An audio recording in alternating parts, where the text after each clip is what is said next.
A computer module is a larger version of the actual controller.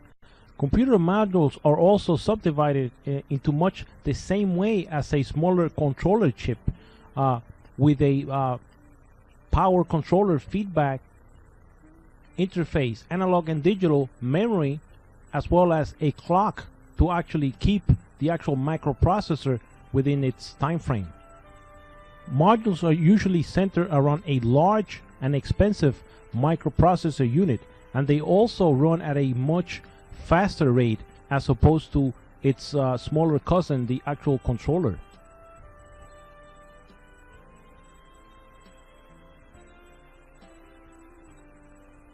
In its basic form, the computer module is actually composed of a few inputs which are actually assimilated by the microprocessor, processed and executed in the form of the different control functions that it actually performs in order to keep its actual system properly running.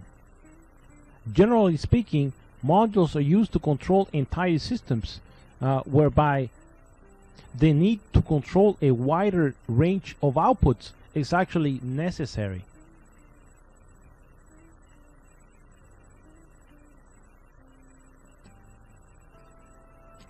Here we see an actual engine control module with its different input and output components. The actual current path of a module has to be detected, drawn on the diagram using a highlighter in order for the technician to actually follow the specific current path and be able to fix, diagnose, and repair the system. Here we see the different current paths. For example, we can see that the in the purple, the actual current path that goes inside the actual module goes through the chassis ground, through the internal module circuitry, and up the ignition switch.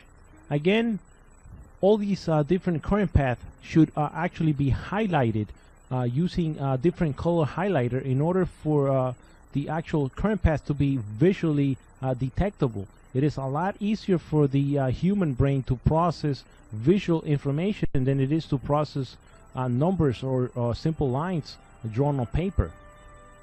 As you can see from this diagram animation, the current always flows from negative to positive.